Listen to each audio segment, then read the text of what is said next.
Good morning, Olive, Arlo, and Frank. Grandpa coming to you from the kitchen in Jacksonville Beach. It's very early in the morning. The sun has not come up, so I have trouble getting light. Usually I open up the large, whatever you want to call it, sash, the back of the house,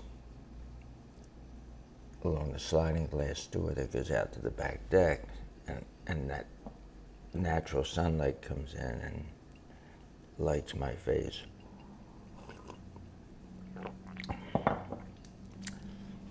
Today we're going to talk about poetry, and I want to invite you to make poetry part of your life.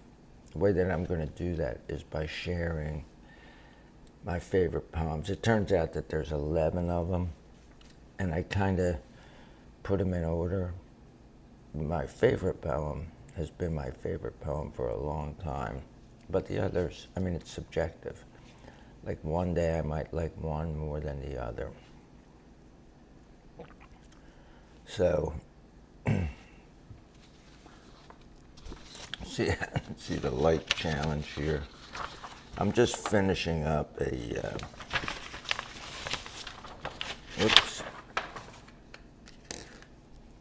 3-day fast, and I was up at 3:30 this morning. Just couldn't get back to sleep. My stomach was pretty upset. I had coffee yesterday, and then I made some bread type recipes for when I come out of the fast, and that was both a bad idea. Both of those things. So, it's like 5:45 now. Number 11 is stopping by woods on a snowy evening. And it goes like this. Whose woods these are, I think I know. His house is in the village, though. He will not see me stopping here to watch his woods fill up with snow. Now, this is one that I learned in school. And I could probably recite this whole thing to you, but I'm not going to, because I'll get part of it wrong. I'll probably get part of it wrong reading it to you. But this is by Robert Frost, and he will not see me stopping here to watch his woods fill up with snow. My little horse must think it queer to stop without a farmhouse near.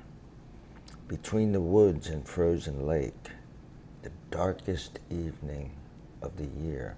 So he's painting this picture, and you can, if you really sit and read this meditatively, you'll feel like you're in this deep woods, quiet, very little light around you. And you'll feel that it's both an emptiness and a closeness with nature, with God, and my little horse must think it queer to stop without a farmhouse near. Between the woods and frozen lake, the darkest evening of the year. He gives his harness bells a shake, so he introduces some sound into it to ask if there is some mistake. The only other sound's the sweep of easy wind and downy flake.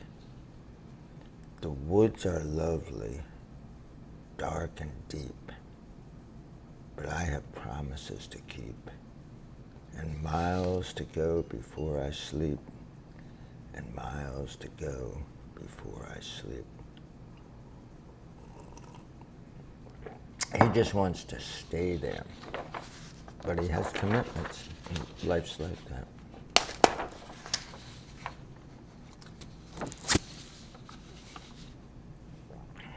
So next up is The Road Not Taken by Robert Frost. Two roads diverged in a yellow wood, and diverged means that that there's a fork in the road. So it was one road, and then he's come to a fork in the road, and he has to decide which way to go.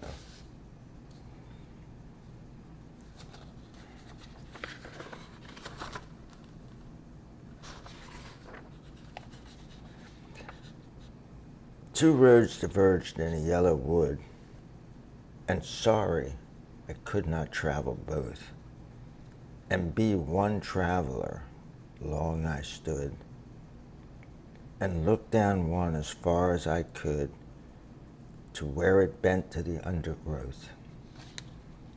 Then took the other as just as fair, and having perhaps the better claim, because it was grassy and wanted wear. And wanted wear means that it wants, that it's lacking wear, so it's not worn down. It's natural.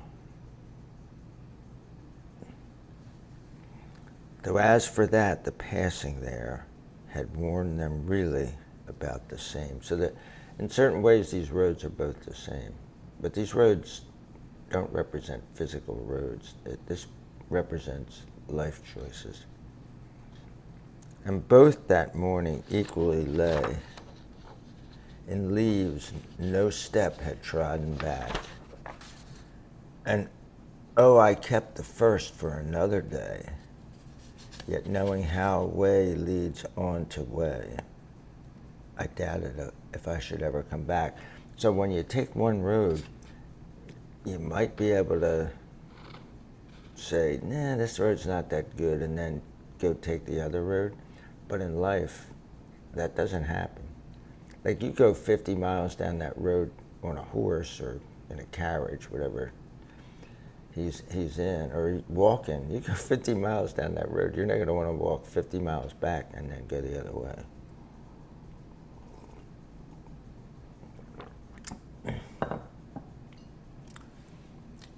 I shall be telling this with a sigh.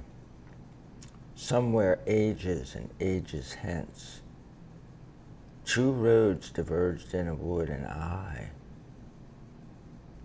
took the one less traveled by, and that has made all the difference. Yeah, don't be a robot. Don't be a tool of the establishment. Take the road less traveled.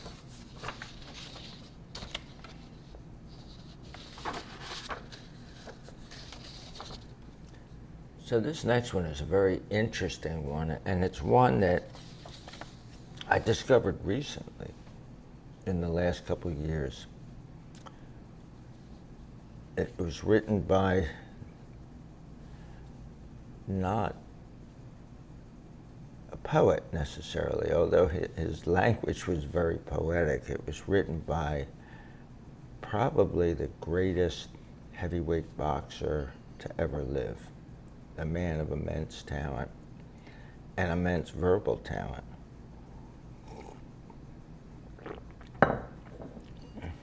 Besides being the heavyweight champion for a while and fighting in some awesome fights, like the Thriller in Manila, and he always had like names for his fights, and he would always badger his opponents. He was also famous for not being able to box for a while because he got drafted into the Vietnam War, and he said, well, I don't have anything against these people. In fact, I'm pretty sure it was him that said, you know, I'll beat people up, I do it for a living, but I stop at killing people. So he was okay with like beating somebody to the point where they were almost dead, but he didn't want to go and shoot a gun at him and kill him. And here it goes. I won't do a Muhammad Ali impression, but you should go on Google and look it up and watch a YouTube video of him doing this. Friendship is a priceless gift that cannot be bought or sold, but its value is far greater than a mountain made of gold. For gold is cold and lifeless. It can neither be seen nor heard. In times of trouble, it is powerless to cheer. Gold has no ears to listen to, no heart to understand. It cannot bring you comfort or reach out a helping hand. So when you ask God for a gift, be thankful if he sends it. Very simple, and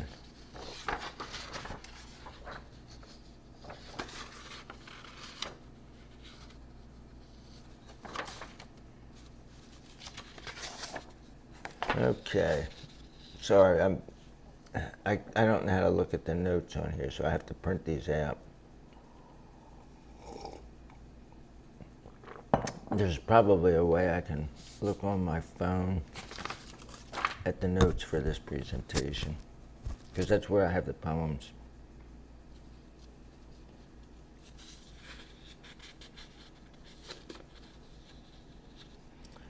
Okay, the next up is by another famous writer who's not a poet.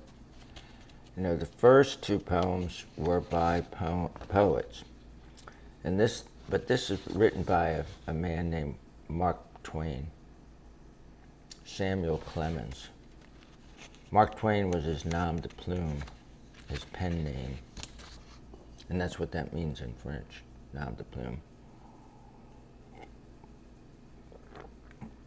A very famous writer in the 1800s. And this is a satire. It's very relevant today. This is another one that I discovered in the last few years. And if you know anything about me, you know that I've been anti-war since I was a teenager. Even though I served in the Air Force from 1974 to 1977 during the Vietnam War. But I was fortunate I didn't get sent to Vietnam.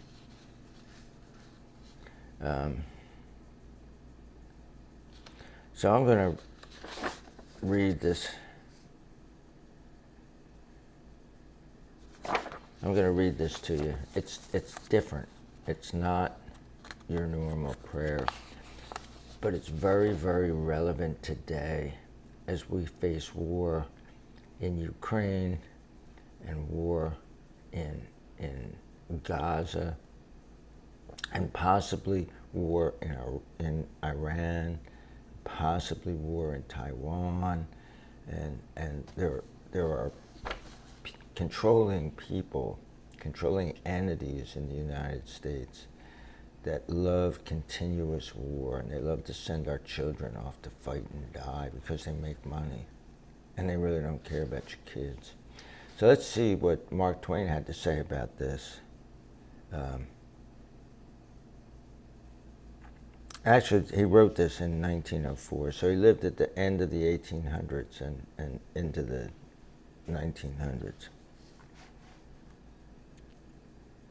And it's not poetic classically. It was a time of great and exalting excitement. The country was up in arms. The war was on, and every breast burned the holy fire of patriotism. God and country. They always do that.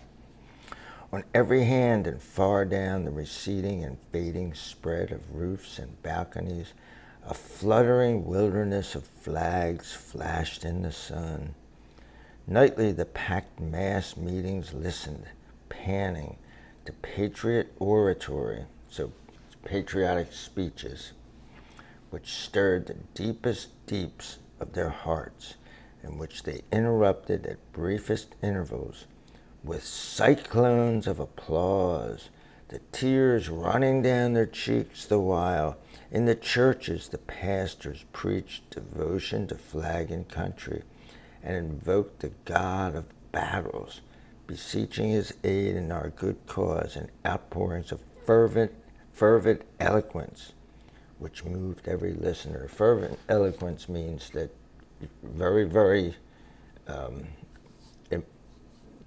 emotional. Elocution is like good speaking. Like, these guys are really good speakers. And there's Bob Dylan did a song called God on Our Side. And that's what, in countries that people believe in God, they always believe when they go to war that God's on their side.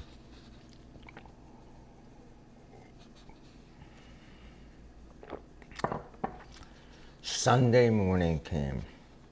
Next day, the battalions would leave for the front. The church was filled. The volunteers were there, their young faces alight with martial dreams. And martial is military. Like, these are young guys, and they're dreaming about the valor, how glorious it's going to be out there killing other human beings. Visions of the stern advance, the gathering momentum, the rushing charge, the flashing sabers, that's swords, the flight of the foe, the tumult, the enveloping smoke, the fierce pursuit, the surrender. Then home from the war, bronzed heroes. Well, and bronze means that they're all wearing like bronze stars, and they have medals. And everybody's, like, yay, there's a ticker tape parade for them. Welcomed, adored, submerged in golden seas of glory. The service proceeded.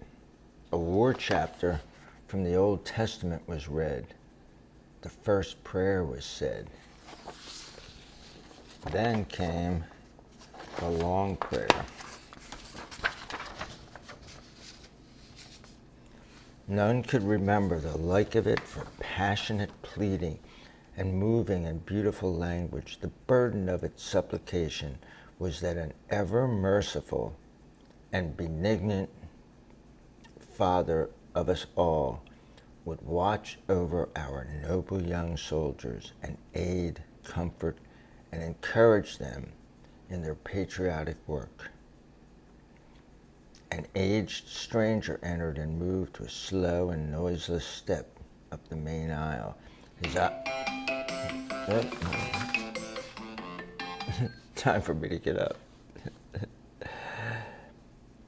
His eyes fixed upon the minister, his long body clothed in a robe that reached to his feet, his head bare, his white hair descending in a frothy cataract to his shoulders, his seamy face unnaturally pale even to ghastliness.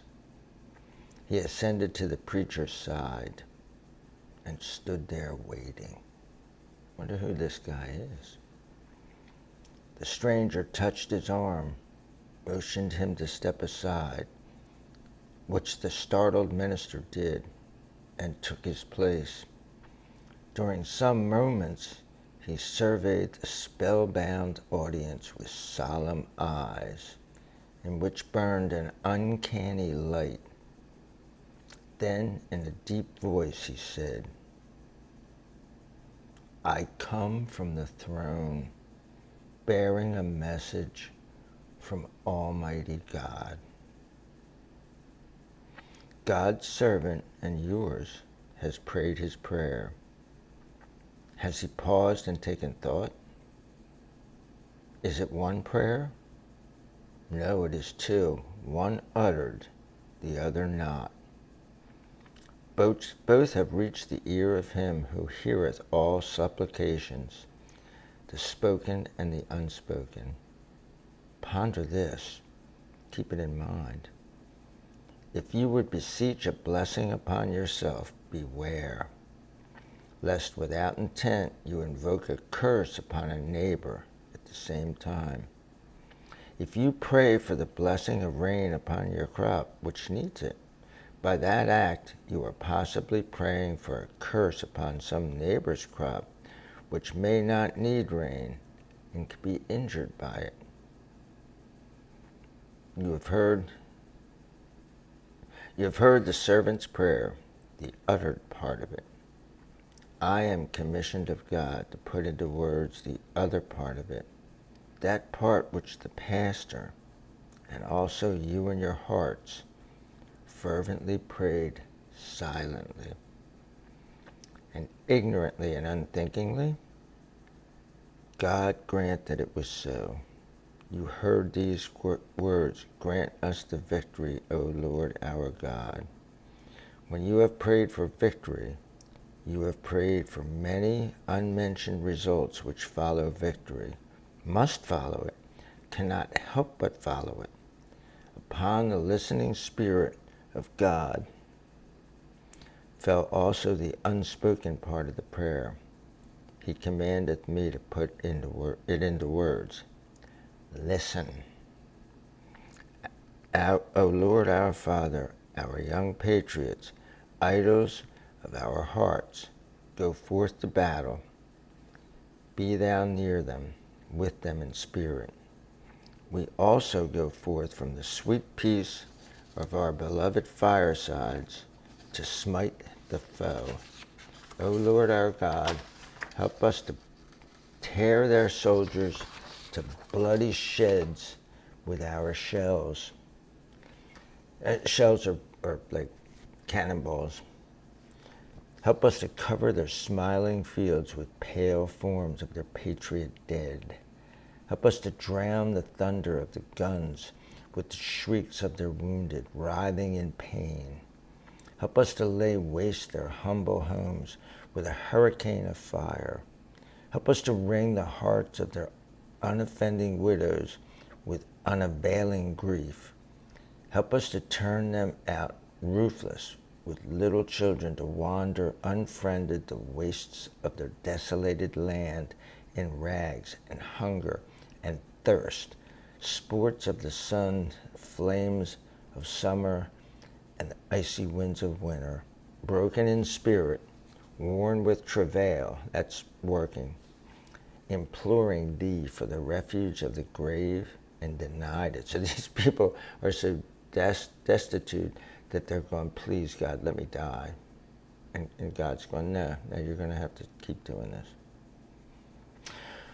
For our sakes who adore thee, Lord, blast their hopes, blight their lives, protract their bitter pilgrimage, make heavy their steps, water their way with their tears, stain the white snow with the blood of their wounded feet. We ask it in the spirit of love, of him who is the source of love, and who is the ever-faithful refuge and friend of all that are sore beset and seek his aid with humble and contrite hearts. Amen. And then after a pause, ye have prayed it, if ye still desire it, if ye still desire it, speak. The messenger of the Most High waits. So what do you think is going to happen? Well, this is Mark Twain. And he was a very sarcastic man and a very funny man. It says, it was believed afterward that the man was a lunatic because there was no sense in what he said. Yeah, and that's why we keep sending our children off to fight and die in wars.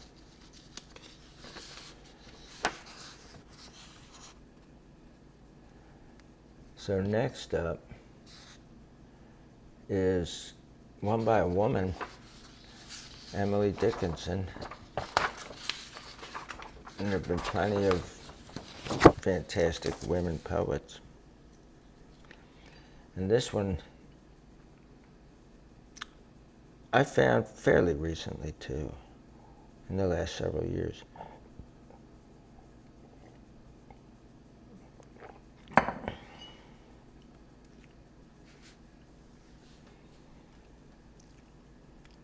because I could not stop for death, he kindly stopped for me. The carriage held but just ourselves and immortality. Immortality means you live forever.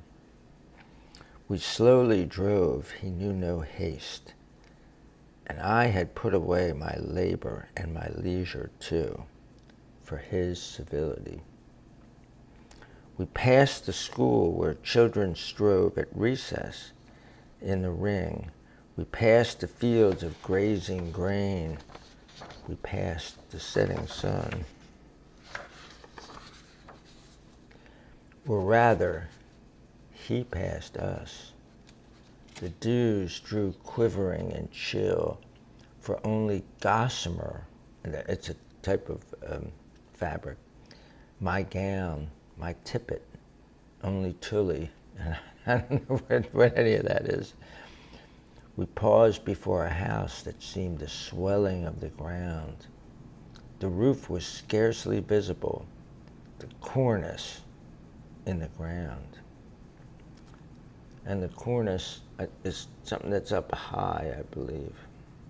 Part of the roof, I think. Since then, 'tis centuries, and yet feels shorter than the day I first surmised the horses' heads were toward eternity. So she's meditating on going, of dying and what it's going to be like. And we do that.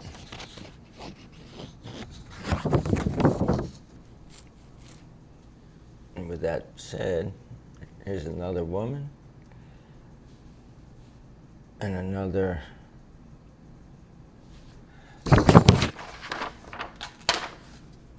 death related. Not that women only talk about death. It's a small sample size.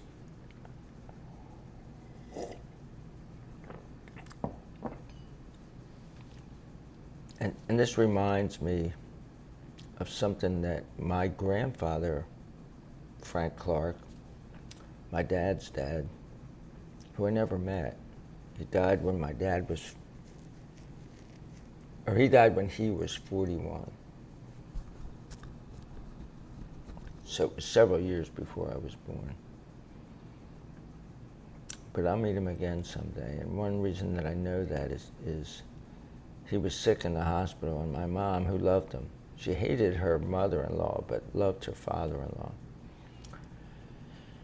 She went to see him in the hospital, and he said, Florence, when I die, and I'm going to die pretty soon, and you come to my funeral, and you look at me, don't cry, because I'm not there.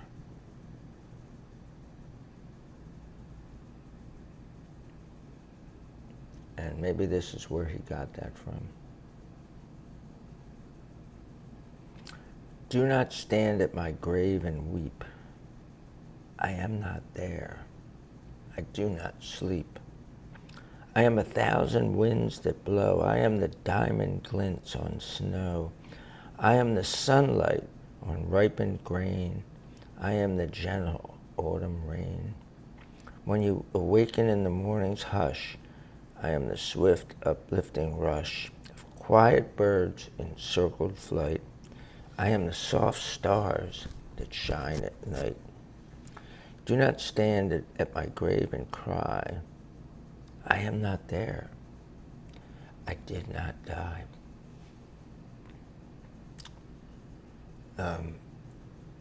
It's the first one that gets me emotional. And it's just an amazing thought. Like, instead of being sad that somebody is gone, realize where they've gone to. They're in heaven. And so every time you see the stars, or every time, you see sunlight in a field of green, or the light shining off of the snow, think of the person. So when I'm gone, I haven't died, I'm just gone. So hopefully you guys will think about me that way.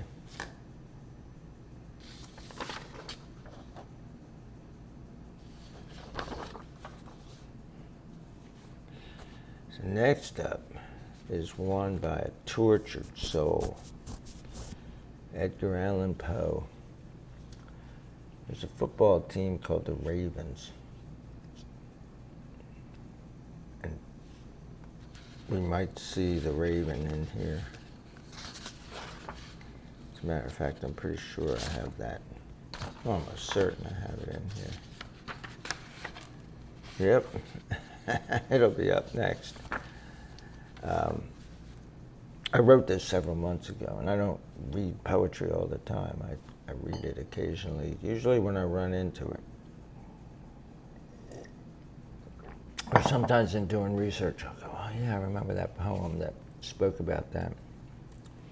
So this is about a woman named Annabel Lee. Edgar Allan Poe had a Baltimore connection. He also had a Philadelphia connection. I don't know where he wrote Annabel Lee. He wrote The Raven at his house in Philadelphia. You can go visit that today. And Frank, I would suggest that you do that.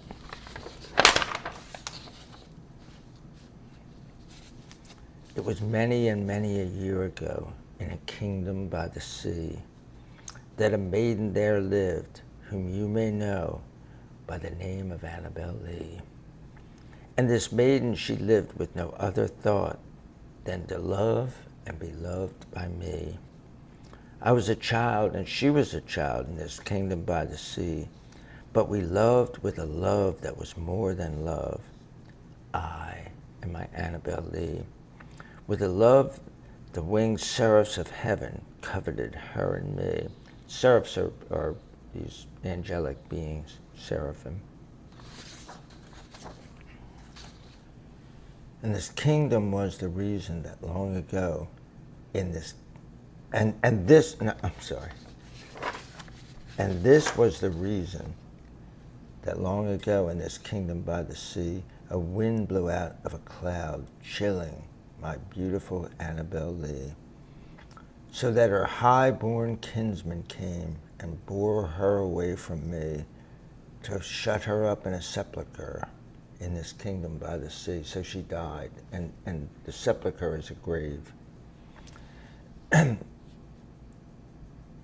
The angels, not half so happy in heaven, went envying her and me. Yes, that was the reason, as all men know in this kingdom by the sea, that the wind came out of the cloud by night, chilling and killing my Annabel Lee. So the angels killed this woman out of jealousy. But our love, it was stronger by far than the love of those who were older than we, of many far wiser than we, and neither the angels in heaven above nor the demons down under the sea can ever dissever, that separate, my soul from the soul of the beautiful Annabel Lee. This Edgar Allan Poe is deep. One time I bought your grandmother some CDs that she could listen to in the car for Christmas, and she liked mysteries and stuff. So he was the original mystery writer and kind of detective writer and stuff like that, but very, very dark and scary stuff. And he just has this way of nailing you with the words over in the kingdom by the sea, me and my Annabel Lee. And she freaked out. She was driving down Route 47 at night.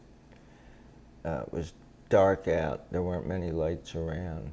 And she had that on, and it just spooked her. So she said, I'm giving them back to you. She gave me back my Christmas present. And at that time, we lived in a kingdom by the sea, Cape May County.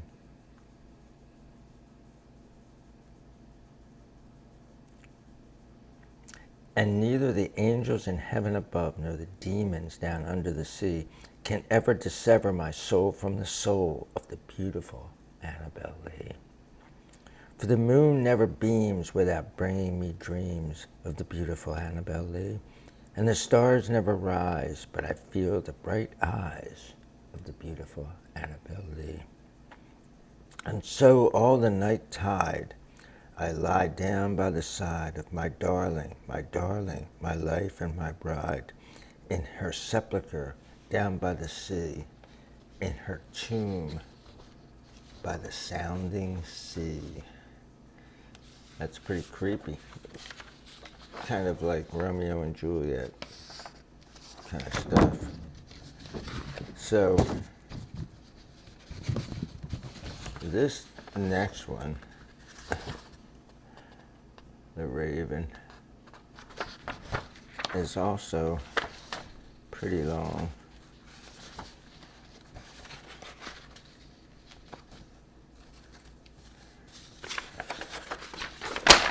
I have to rip these apart because the staples cover up some of the words. And I especially don't have this. There's one famous part of it that like it's like in the Kingdom by the Sea. This one is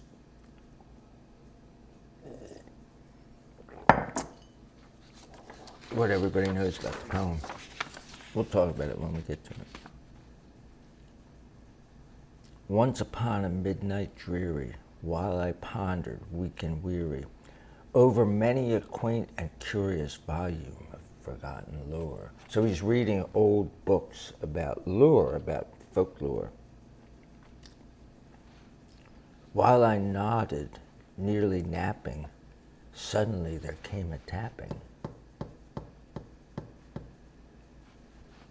as of someone gently rapping at my chamber door. "'Tis some visitor," I muttered, tapping at my chamber door. Only this and nothing more. Distinctly I remember it was a bleak December, and each separate dying ember wrought its ghost upon the floor. So he's got a fire in the fireplace, and it's starting to die out. Eagerly I wished the morrow. So he's eager for it to be tomorrow. He wants the night to be over. He feels a little unsettled. Vainly I had sought to borrow from my books surcease of sorrow, sorrow for the lost Lenore, for the rare and radiant maiden whom the angels named Lenore, nameless here forevermore. So once again, he's sad because of a lady that left him, and he was he was a mess. He was a drunk. He could drink like one drink and get drunk. So people would get him drunk, just like, hey, let's get Edgar Allan Poe drunk. Not funny. And the silken, sad, uncertain rustling of each purple curtain thrilled me, filled me with fantastic terrors never felt before. So that now, to still the beating of my heart, I stood repeating, "'Tis some visitor entreating entrance at my chamber door. Some late visitor entreating entrance at my chamber door. That it is, and nothing more." Presently my soul grew stronger, hesitating then no longer. "Sir," said I, or "Madam, truly your forgiveness I implore."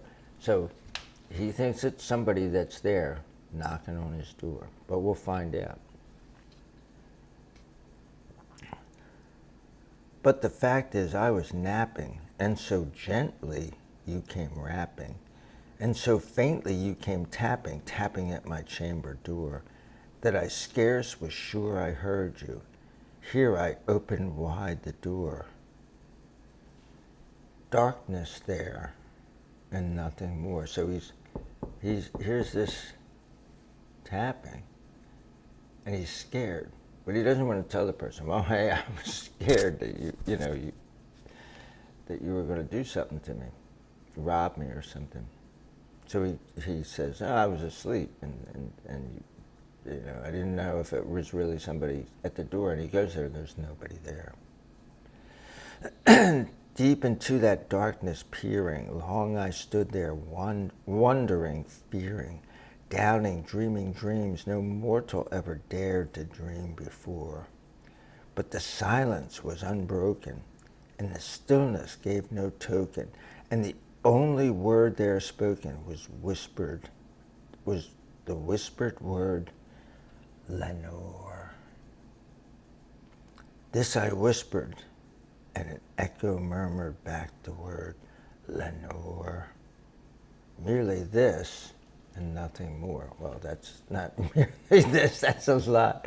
Like there's this voice going, Lenore. And then he goes, Lenore. And it goes, Lenore. Back into this chamber turning, all my soul within me burning. Soon again I heard a tapping, somewhat louder than before. Surely, said I, surely that is something at my window lattice. Let me see then what threat is, and this mystery explore. Let my heart be still a moment, and this mystery explore. 'Tis the wind and nothing more. And I don't know what a lattice, I think a lattice is like a, kind of like a window covering to, that it's like shutters, but different. But I could be wrong. I always talk about vocabulary, and when you read something, you should know what all the words mean, but I'm not following my own advice when it comes to poetry. I just go, yeah, I think it's this. Open here I flung the shutter, when with many a flirt and flutter, in there stepped a stately raven of the saintly days of yore. So he was reading old, probably mythology, folklore, and so now this raven comes in. Some bird from outside flies in his window. But he's not from now, he's from before, from the days of yore. Not the least obeisance made he, not a minute stopped or stayed he, but with mine of lord or lady perched above my chamber door, perched upon a bust of Pallas, and that's Pallas Athena, Egyptian god, just above my chamber door, perched and sat, and nothing more. Then this ebony bird beguiling my sad fancy into smiling, by the grave and stern decorum of the countenance it wore. Though thy crest be shorn and shaven thou, I said, art sure no craven, ghastly, grim, and ancient raven, wandering from the nightly shore. Tell me what thy lordly name is on the night's Plutonian shore. Quoth the raven, nevermore. And that's the famous line that everybody knows from this poem. Quoth the raven, nevermore. So he's saying that's his name, nevermore. Much I marveled this ungainly fowl to hear discourse so plainly, though its answer little meaning, little relevancy bore. So he has no idea what this bird's talking about. For we cannot help agreeing that no living human being ever yet was blessed with seeing bird above his chamber door, bird or beast upon the sculptured bust above his chamber door, with such name as nevermore. But the raven, sitting lonely on the placid bust, spoke only that one word, as if his soul in that one word he did outpour. Nothing farther than he uttered, not a feather than he fluttered, till I scarcely more than muttered, other friends have flown before. On the morrow he will leave me as my hopes have flown before. Then the bird said, nevermore. Startled at the stillness broken by reply so aptly spoken, doubtless, said I, what it utters is its only stock and store, caught from some unhappy master, whom unmerciful disaster followed fast and followed faster, till his songs one burden bore, till the dirges of his hope that melancholy burden bore, of never, nevermore. So he's talking to the bird, and the bird just keeps going, nevermore. But the raven still beguiling all my fancy into smiling. Straight I wheeled a cushioned seat in front of bird and bust and door. Then upon the velvet sinking, I betook myself to linking fancy unto fancy, thinking what this ominous bird of yore, what this grim, ungainly, ghastly, gaunt, and ominous bird of yore meant in croaking, nevermore. This I sat engaged in guessing, but no syllable expressing to the fowl whose fiery eyes now burned into my bosom's core.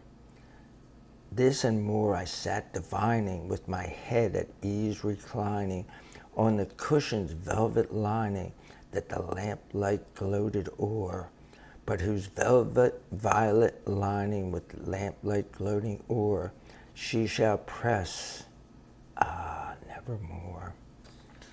Then methought the air grew denser, perfumed from an unseen censer, swung by seraphim whose footfalls tinkled on the tufted floor.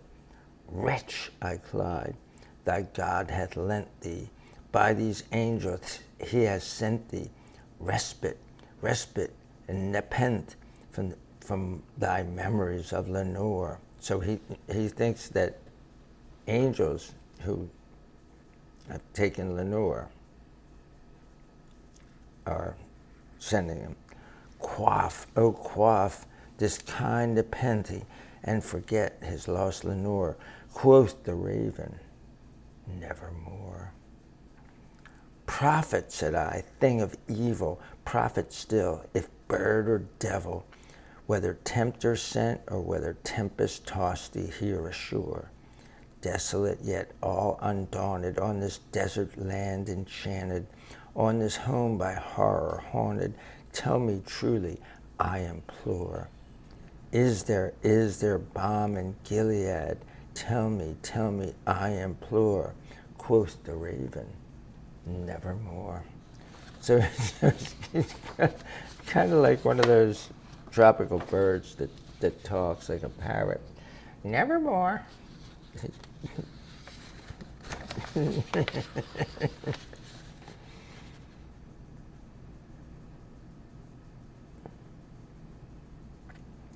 Prophet, said I, thing of evil, prophet still, if bird or devil, by that heaven that bends above us, by that God we both adore.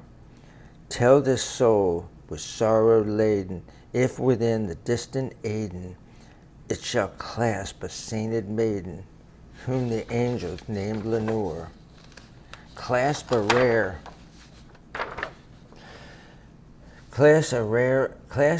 and radiant maiden, whom the angels named Lenore.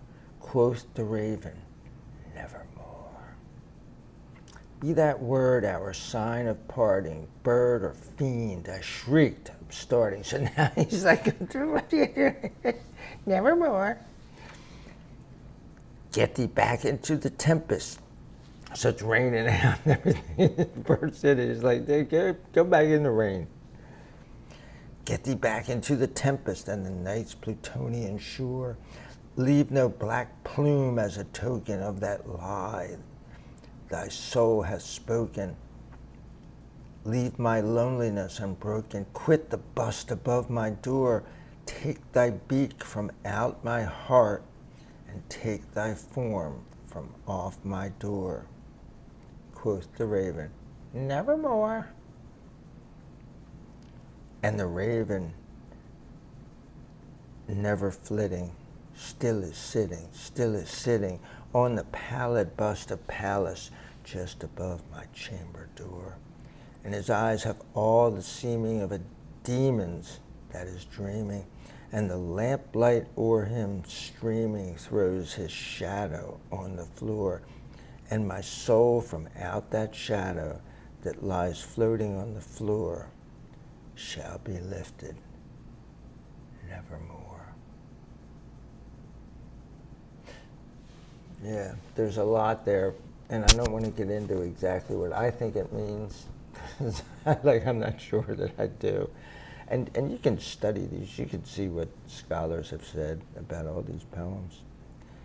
But the thing that I like is all the poetic devices that are used with words.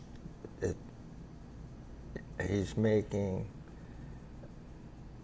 all kind, like using the same letter over and over again, and just the rhymes that he does, and the way that he structures the paragraphs and all that. It's just amazing. He was from another planet when it came to poetry, and very good writer too. Short stories. So let's move on to something else. This is from another classic American poet, "O Captain, My Captain" by Walt Whitman. And this one is about Abraham Lincoln after he was killed, assassinated by John Wilkes Booth. "O Captain, my Captain, our fearful trip is done," meaning the Civil War. "The ship has weathered every rack, the prize we sought is won.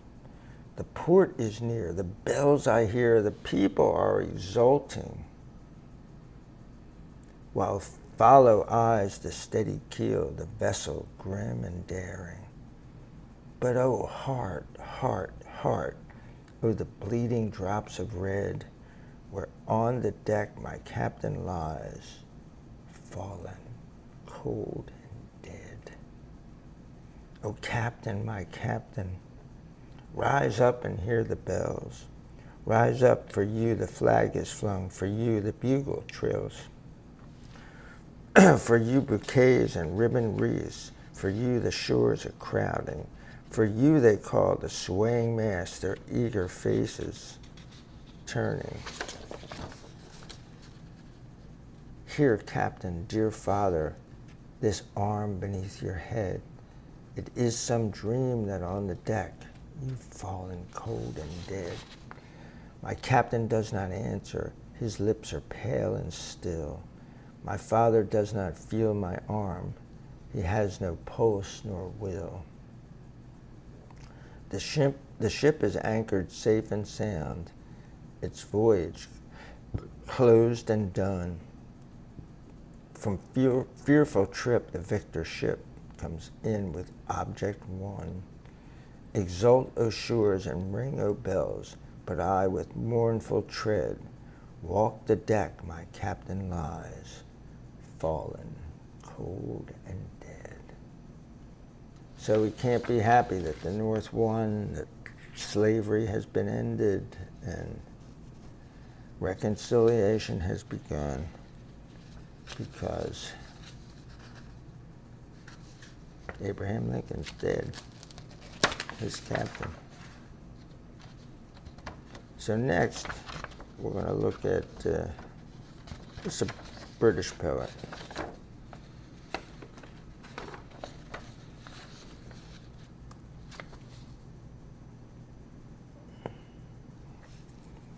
This is called If by Rudyard Kipling.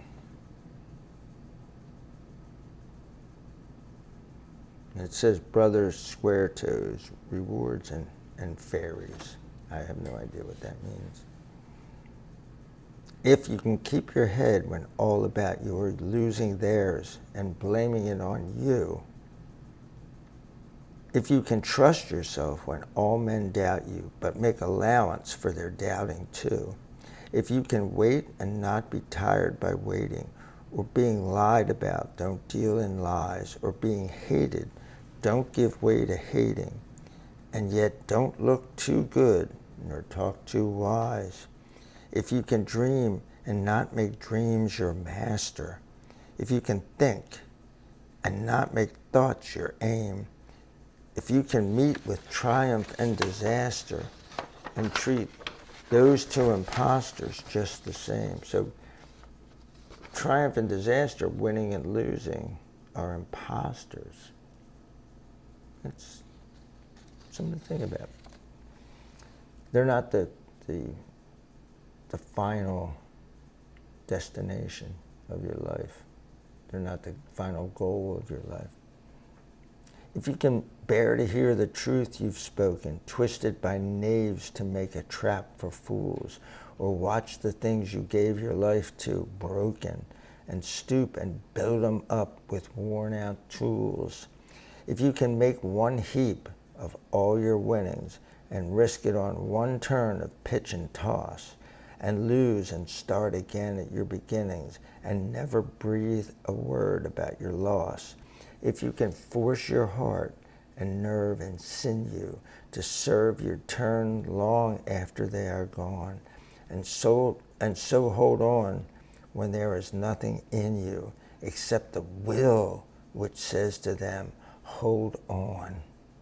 If you can talk with crowds and keep your virtue, or walk with kings, nor lose the common touch, if neither foes nor loving friends can hurt you, if all men count with you, but none too much, if you can fill the unforgiving minute with 60 seconds worth of distance run, yours is the earth and everything that's in it, and, which is more, you'll be a man, my son. And I might add, Olive, you'll be a woman, my granddaughter. So this is, I'm not going to break this whole thing down. I could do a whole 2-hour video just on this poem. His most famous poem was Gunga Din. And